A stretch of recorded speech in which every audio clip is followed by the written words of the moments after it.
แบบว่าเป็นว่าที่เจ้าบ่าวก็คือยิ่งหล่อออร่า ใส่อะไรก็หล่อหรือเปล่า ผมเชื่อนะ เพราะว่าตอนพี่หมากเขาแต่งงานเขาก็ดูหล่อเกินหน้าเกินตาไงก็ไม่รู้ใส่อะไรก็หล่อ วันนี้ถึงทีผมบ้างแล้วแหละ เราก็จะหล่อแล้วเนี่ย รอบ รอบกรุงเทพรอบกรุงเทพ เป็นยังไงบ้างตอนนี้พร้อม เตรียมพร้อมครับพร้อมเตรียมพร้อมหมดเกือบทุกอย่างแล้วครับ แต่ว่าด้วยความที่ว่ามันค่อนข้างที่จะกระชั้นชิดกับงานของนอร์เวย์มากๆเพราะฉะนั้นเราเลยแบบค่อนข้างที่จะรีบเร่งมากๆนะครับต้องจริงๆต้องขอประทานโทษหลายๆท่านด้วยที่ไม่ได้มีโอกาสที่จะไปมอบการ์ดนะครับผมด้วยตัวของผมและน้องเองนะครับก็ต้องขออภัยมาณที่นี้ด้วยแต่ว่าก็เราพยายามที่จะเชิญทุกคนนะครับมาร่วมเป็นความทรงจำในวันสำคัญครั้งที่ 3 ของชีวิตเรา หลายคนชมเรื่องการมากการมากสวย ครับ น่ารัก มีหลายสิ่งหลายอย่างที่เราใส่ ก็จริงๆก็โชคดีได้สำหรับงานกรุงเทพเราได้ทีมมีเดียนะครับผมที่มาทำการ์ดให้เราก็รู้สึกว่าเขารังสรรค์จินตนาการของผมกับน้องออกมาได้แบบเป็นรูปเป็นร่างเป็นรูปธรรมจริงๆอะไรเงี้ยเรารู้สึกว่าดีเทลเรื่องของการที่เราเอาลายเส้นของการวาดไทยมาผสมกับความแบบความเป็นสากลอะไรเงี้ยครับมันก็รู้สึกว่ามันเป็นเสน่ห์เรื่องหนึ่งที่เรารู้สึกว่าเราใส่ในดีเทลตรงนี้ด้วย แต่ว่าการจัดงานมาจากไอเดียของแบร์กับยาย่า ใช่ครับใช่ ทำไมเราอยากมาเลือกแบบนี้อะไรอย่างเงี้ย มันมาจากแบบเรื่องเล่าดีกว่าครับคือคนที่เรามีโอกาสได้เชิญมาที่งานกรุงเทพนะครับคือเราการ์ดเนี่ยเราเล่าเรื่องตั้งแต่ว่างานแต่งขอนแก่นงานแต่งนอร์เวย์ใช่ไหมครับแล้วก็มีภาพตอนไปถ่ายพรีเวดดิ้งใช่ไหมครับแล้วก็มีบรรยากาศของการที่ผมได้มีโอกาสไปขอน้องอาย่าอยู่ในการ์ดเดียวกันอะไรอย่างเงี้ยครับแล้วก็แชปเตอร์ต่อไปก็คือบุคคลทุกท่านที่ได้รับเชิญมาก็จะมาอยู่ในแชปเตอร์ต่อไปของชีวิตเราแค่นั้นเองครับประมาณนั้น มีความหมายซ่อนอยู่ในนั้น ครับ เสาร์นี้เราจะได้เห็นอะไรบ้างในงานแต่ง อยากเห็นอะไรล่ะครับบอกได้เลยครับรีเควสได้เลยครับพี่ มันจะเป็นรูปแบบไหน อ บ้าง ยากเห็นอะไรครับรีเควสได้ ฟังหน่อย จะมีต้นไม้ จะมีผ้าไทยต้องไปแบบไหนธีมอะไร เดี๋ยวทีมเนี่ยสีเดี๋ยวพี่ๆคงจะเดี๋ยวจะมีส่งให้ใช่ไหมครับก็จริงๆแล้วไม่มีอะไรแบบซีเรียสเลยครับเป็นตัวเองได้เลยครับมางานนี้แล้วก็งานจะเน้นเป็นอะไรที่มันเป็นโทนขาวเรียบง่ายใช่ครับ พอจัดรอบที่3มันยากขึ้นไหมในเรื่องของธีมงานหรือไอเดียต่าง ไม่ยากครับรู้สึกว่าเราเก่งขึ้น เราตัดสินใจได้เก่งขึ้น เราชัดเจนมากขึ้นอะไรเงี้ยเหมือนแบบเราจะไม่คิดหน้าคิดหลังว่าแบบไหนดีนะแบบไหนดีคือฟันธงไปเลย ถ้ารู้สึกว่าอันไหนมันรู้สึกชอบตั้งแต่แรกคือตัดสินใจไปเลย แสดงว่าผ่านจุดนั้นมาแล้ว ใช่ครับก็ง่ายตัดสินใจง่าย ขอย้อนถามว่าในแต่ละที่ความประทับใจแต่ละที่ทั้งที่ขอนแก่นทั้งที่นอร์เวย์เป็นยังไงบ้าง สำหรับผมกับน้องแล้วเรารู้สึกว่างานที่ขอนแก่นเป็นงานที่สนุกแล้วกัน มันเป็นงานสนุกสนานนะครับ มันเป็นงานที่แบบมันบ่งบอกถึงความเป็นตัวตนของคนอีสานได้ค่อนข้างดีมากๆครับแม้กระทั่งสีชุดแต่งงานเองมันก็แบบตะโกนแล้วอะไรอย่างเงี้ยบรรยากาศงานด้วยอะไรเงี้ยครับแล้วก็ส่วนงานนอร์เวย์จะรู้สึกว่ามันมีความเป็นงานแต่งงานที่เรารู้สึกว่ามันคืองานแต่งงานจริงๆจริง ๆเลยอะไรเงี้ยมันคืองานแต่งงานที่แบบมันเป็นงานของณเดชน์และก็ยาย่าที่แบบเป็น2คนที่ผ่านการเดินทางเรื่องราวต่างๆมาด้วยกันจนวันนี้เรารู้สึกว่าเราได้เริ่มต้นอีก1ช่วงเวลาในชีวิตการเดินทางครั้งใหม่อีกครั้งหนึ่งอะไรเงี้ยก็เป็นจุดเริ่มต้นที่สวยงามมากๆใช่ไหมครับงานกรุงเทพจะเป็นอีก1งานที่เรารู้สึกว่าเป็นงานเฉลิมฉลองเป็นงานเฉลิมฉลองความสุขและความรักของเราแล้วก็กับคนที่เรารักด้วย พี่แบร์พี่ขอย้อนไปที่ขอนแก่นมันมีไวรัลหนึ่งที่ว่าพี่แบร์ก็คงเห็นกับคำสัญญา อ๋อ ๆจาก มันมากนะมันมากพี่ แต่ อยากได้ยินแบบ คือ ฟังได้ไหมอ่ะ เพื่อนจำไม่ได้แล้วแต่ว่าเพื่อนๆบอกว่ามึงต้องพูดกูพูดก็ได้โอเค ค เตรียมมาให้เราแล้วพี่ เรารู้ก่อนหรือว่า ไม่คือถ้าไม่พูดก็ไม่ผ่านไง ไม่ได้ขึ้นไปหา ยัดเงินก็ไม่ได้ แล้วเป็นณเดชน์ คือจริงๆแล้วมันจำขึ้นใจอยู่นะครับ พี่อยากให้เราในคลิปมันแบบไม่ค่อยชัดเลยอ่ะ ฮะ ไม่ได้ไป คลิป ด้ว ไม่ ย ค่อยชัดอยากสัมผัสตัวเองนะบ้าง ไม่เป็นไร งั้นจำประโยคไหนที่เราแบบประโยคไหน ไปดูเลยไปดูในไอจีชัดเจนมากเป็น ไม่แต่ตอนนั้นคือ ทั้งกรอนเลย ตอนนั้นที่แบบเห็นประโยคนี้แล้วต้องท่องไป ไม่ท่องไม่รู้เรื่องเลย รู้หน้างาน คือพอไปถึงหน้างานแล้วเขาก็ด่านสุดท้ายจำได้เลย ต้องอ่าน อ่า ผมก็อ่านแรกๆก็เริ่มสนุกหลังๆเริ่มเครียดแล้ว แต่ละคำเนาะ แต่ว่ายาย่าบอกว่าจะเขาเรียกว่าไลฟ์ใส่แผ่นใช่ไหมนั้นมานะจะไลฟ์ใส่แผ่นเอาไว้ฟังก่อนนอนทุกวัน เดี๋ยวไม่เป็นไรครับ เดี๋ยวแผ่นเดี๋ยวแบบแผ่นเสียแผ่นหาย เดี๋ยวผมไปให้ช่างสลักหินนะครับ แล้วก็ติดไปที่หัวนอน แล้วก็ก่อนนอนต้องกราบ3 ครั้ง ในวันที่กรุงเทพจะมีไหมคะเปิดคอ ไม่มี คาถาบูชาแม่เรารู้สึกว่าคาถาเนี้ยมันศักดิ์สิทธิ์ยังไงบ้าง จริงๆมันผมรู้สึกว่ามันก็เป็นอีกเป็นหนึ่งคำมั่นสัญญาที่จะเรียกว่าแบบวัยรุ่นเถื่อนๆเขาพูดกันนะใช่ไหมจริงๆก็แบบมันโคตรผู้ชายอ่ะคำมั่นสัญญาเนี้ยอะไรเงี้ยผมรู้สึกว่ามันน่ารักนะมันน่ารักดีอะไรเงี้ยเรารู้สึกว่าเสียงวันนั้นที่เราพูดไปมันยังก้องอยู่ในใจอยู่ ก็ยาย่าบอกชอบมากคาถาบูชาเนี่ย ชอบปกติเขาจะต้องอยู่ข้างในไงนี่เขายืนดูตบมือ เขาขอบคุณเพื่อนเขาใหญ่เลย ใช่ครับใช่ เพื่อนเขาทำดีมากอันนี้ แล้วก็ทีหลังถ้ามีปัญหาอะไรกันนะเขาก็จะพูดจำได้ไหมเธอพูดว่าอะไรบ้าง เป็นไวรัลหนึ่งที่เขาแซวกันอากาศร้อนมากแต่บ่าวสาวไม่มีเหงื่อสักเม็ดเลยทั้งที่ชุดก็คือแบบแน่น เป็นได้ มา ยังไง ก ผมก็ไม่เข้าใจเหมือนกัน คืออาจจะเป็นเพราะว่าเราแบบมีความสุขมากมั้งครับ เหงื่อมันเลยไม่ค่อยไหล คือข้างในครับมันไหลครับ แบบตรงหลังตรงอะไรเงี้ยมันมี แต่ว่าหน้ามันไม่ค่อยมี อาจจะมีเพราะว่ามันมีลมตลอดเวลาด้วยมั้งครับ ก็เลยแบบโชคดีไป เรารู้สึกว่ามันโล่ง มันเย็นนะครับ แต่ที่นอร์เวย์ก็ไม่แพ้กัน ที่นอร์เวย์จริงๆแบบน่ากลัวมากเพราะว่าเป็นช่วงพายุเข้าครับ คือก่อนหน้าก็ฝนตกอะไรเงี้ย แล้วสุดท้ายคือแบบวันนั้นโชคดีมากๆเลยที่แบบฟ้าเปิด คือเรายอมที่จะแบบโดนแดดร้อนๆให้หน้าไหม้ดีกว่าที่จะแบบต้องฝนตกแล้วงานแบบเละ ใครเชื่อไหมจ๊ะ จริงๆเราก็มีแบบฝากคนแบบไหว้ให้หน่อยนะหรืออะไรเงี้ยมีพี่ที่กองของน้องย่าเขาก็แบบเดี๋ยวพี่จะแบบไหว้ให้นะเดี๋ยวจะส่งกำลังใจให้อะไรเงี้ย คนเห็นโมเมนต์คุณพ่อน้องย่า ครับ ใช่ครับก็คุณพ่อผมไม่มีโอกาสได้เดินทางไป คุณพ่และย่าก็เลยเป็นเหมือนอีกหนึ่งตัวแทนของคุณพ่อผมแล้วกันครับ ก็ผูกพันกับแกมากๆครับ คุณพ่อได้ให้คำสัญญาอะไรกับ ฮะโอ้ทุกอย่างเลยครับครับคุณพ่อเช็คลิสต์หมดเลยครับติ๊กถูกผ่านทุกข้อครับผ่านทุกข้อคุณพ่อก็บอกว่าแบบการเดินทางระหว่างในชีวิตคู่อะครับมันคือการที่เราสองคนเรียนรู้ที่จะมีความเรียกว่าประนีประนอมคือถ้าสมมติว่ามีอะไรที่เรารู้สึกว่าเราไม่พอใจไม่สบายใจไม่ชอบใจสิ่งแรกที่เราควรที่ทำที่สุดก็คือการเปิดอกและพูดคุยกัน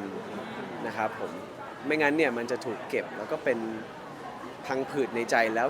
สักวันหนึ่งมันจะกลายเป็นว่าเราจะไม่มีความสุขในชีวิตคู่เลยเพราะว่าเราคือการรวมเอาคนสองคนเข้ามาอยู่ในชีวิตการตัดสินใจทุกอย่างจะต้อง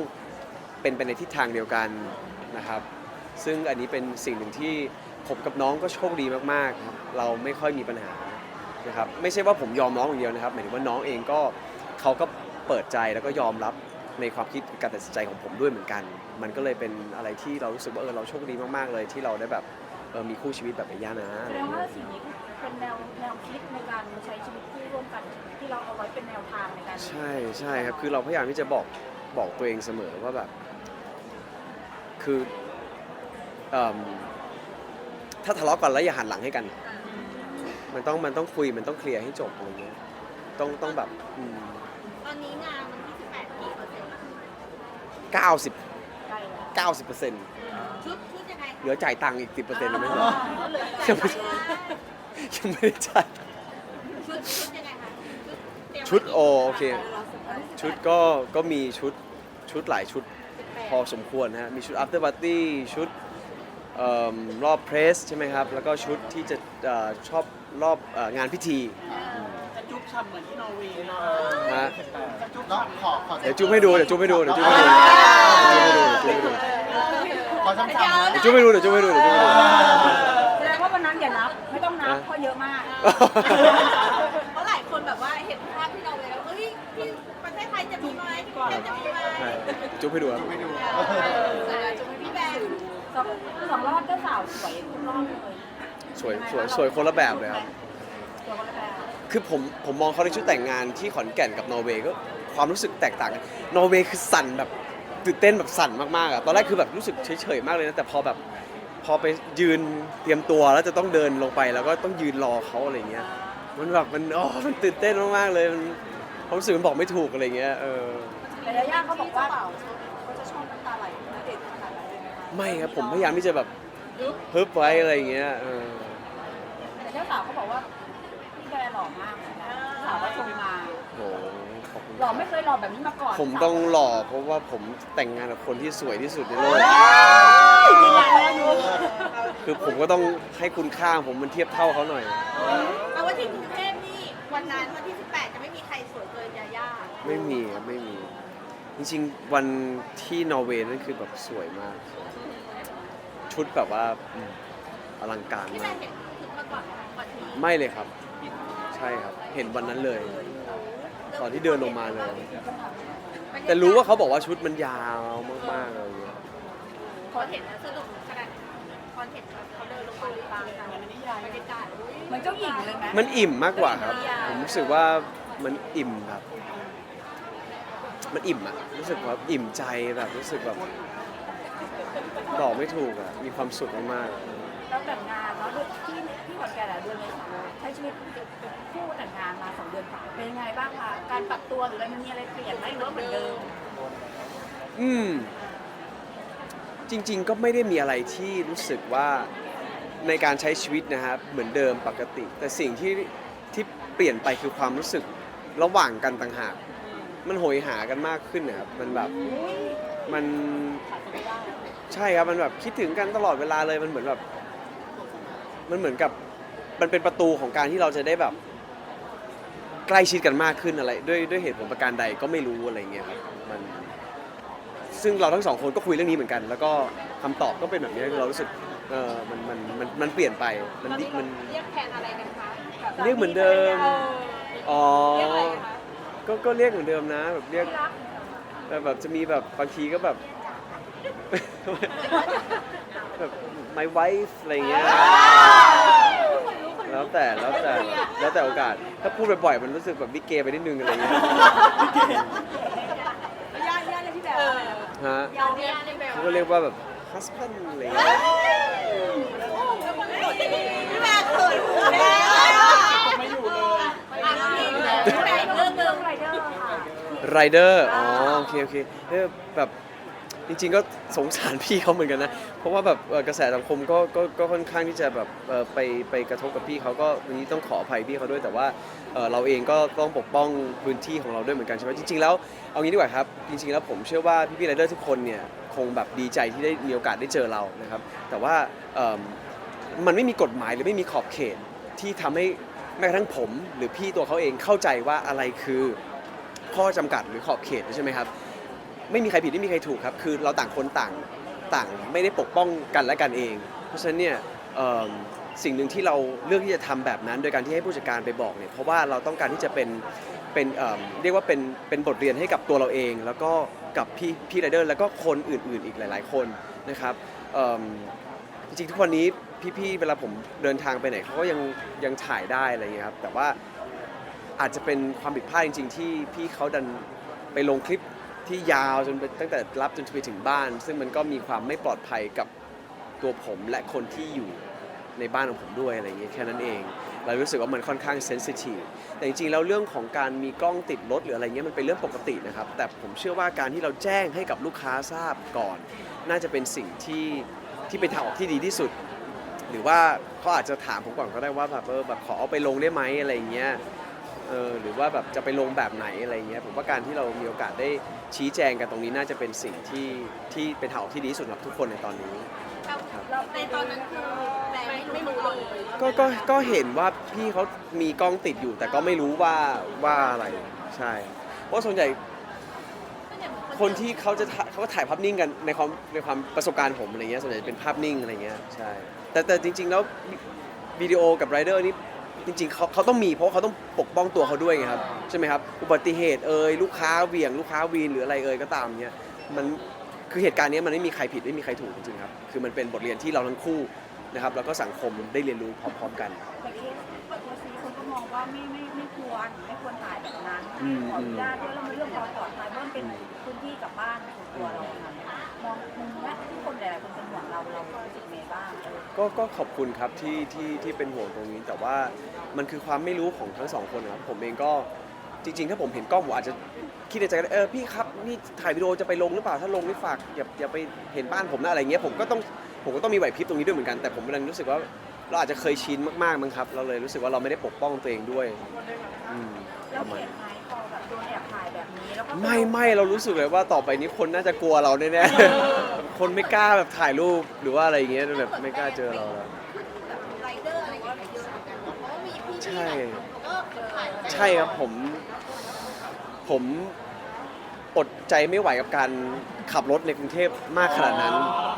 ผมอยู่แถวสุขุมวิทรถติดมากครับพี่แล้วก็เลยรู้สึกว่าการที่เดินหรือว่านั่งวินมอไซค์มันเป็นสิ่งที่เรารู้สึกว่ามันเป็นทางออกที่ดีที่สุดของเรา ซึ่งพี่เขาก็เจอเราก็เจอพี่ไรเดอร์เป็นประจำ เป็นประจำบางทีไม่ได้รับก็จอดถ่ายรูป บางทีไม่ได้ไปด้วยกัน ไม่ครับจอด แต่หลายคน ใช่ มองว่าเหตุการณ์แต่ครั้งนี้ก็คือเหมือนเป็นอุทาหรณ์ เคสตัวอย่าง แบบอุทาหรณ์ ผมว่าก็คงเป็นอีกหนึ่งเรื่องที่บริษัทไรเดอร์ทุกที่อาจจะต้องมีการเขาเรียกว่าอะไรครับ ตระหนัก ใช่ตระหนักถึงตรงนี้กับพี่ๆไรเดอร์หลายๆท่านด้วยใช่ไหมครับเพราะว่าคือแต่ละคนเขาก็ไม่ได้มีความรู้เรื่องกฎหมายด้วยครับผมเองก็ไม่รู้หรอกครับกฎหมายอะไรเงี้ยเพราะฉะนั้นเนี่ยการacknowledge ในเรื่องกฎหมายมาตราต่างๆนี้เป็นสิ่งหนึ่งที่บริษัทควรที่จะทำให้กับบุคลากรของตัวเองด้วย เราได้คุยกับย่าไหมย่าเป็นห่วง โอ้ไม่เลยครับผมตัดสินใจแทนทุกอย่างเลยครับไม่ให้ไปถึงน้องต้องตัดสินใจเลยครับแต่ว่าใครตอน เขาก็กังวลว่าแบร์จะฟ้องเขาไหม อ๋อไม่ฟ้องไม่มีทางครับผมไม่มีทางจะฟ้องร้องในความผิดพลาดของเราทั้งคู่ครับมันคือความผิดพลาดของเราทั้งคู่ครับมันไม่ใช่ความผิดพลาดของคนใดคนหนึ่งครับมันเป็นการที่เราทั้งสองคนไม่รู้เลยอะไรเงี้ยผมว่ามันไม่ใช่เรื่องที่ผมจะไปฟ้องร้องเขาไม่จำเป็นต้องฟ้องร้องเลยซ้ำ แล้วก็หวังว่าจะเป็นบทเรียนนะคะเพราะว่าหลายๆคนก็รู้สึกว่าแบบเคสนี้มันก็จะได้เซฟคนอื่นด้วยเพราะว่าคนอื่นก็ต้องไปก็เจอ เป็นเรื่องที่ดีครับ เพราะว่าผมเป็นผู้ชายครับ มีอะไรผมยังชกต่อยถีบได้ใช่ไหมครับ แต่ถ้าเป็นผู้หญิงครับ อันตรายนะครับ ผู้หญิง ถ้าสมมติว่าผู้หญิงไปใช้บริการแล้วมันมีเรื่องแบบนี้เกิดขึ้น อาจจะไม่ปลอดภัยจริง คือถ้าบอกกันก็ไม่มีปัญหา ๆ ใช่ครับ เพราะว่าอย่างหนึ่งคือเวลาเราชี้แจงแล้วเรารู้สึกว่าเราสบายใจครับ เราได้รับฟังข้อมูลแล้วรู้สึกว่าเราสบายใจกำแพงหรือความรู้สึกกลัวอะไรเงี้ยมันจะน้อยลง พอถามเรื่องนี้แบร์แบบคือเขาสามารถถ่ายเราได้มากแค่ไหนเพราะว่าที่รู้ถ่ายยาวจนหลายคนตกใจเหมือนกัน หลังจากนี้ถ้ามีที่เขาเจอ เผื่อเราจะได้แบบเป็นพอจะได้แบบเจอทุกคนอะไรอย่างเงี้ยค่ะ ผมว่าเรากลับมาสู่ความเป็นปกติเหมือนเดิมครับ คืออย่าไปแบบจริงจังอะไรกับเรื่องนี้มากขนาดนั้นเลย เพราะว่าผมเชื่อว่าบทเรียนครั้งนี้น่าจะกระจายไปในทุกๆพื้นที่ในสังคมแล้วอะไรเงี้ยครับเราก็กลับมาใช้ชีวิตกันปกติแบบที่ไม่ต้องแบบพะวงหน้าพะวงหลัง คุณเจอผมได้ผมก็เจอคุณได้มีความสุขกันแค่นั้นเองครับเป็นเพื่อนร่วมทางกัน แนะนำพูดคุยเรื่องสิ่งดีๆด้วยกันได้ครับ ยังเป็นณเดชน์ที่เหมือนเดิมขอบคุณนะคะ รอเล่น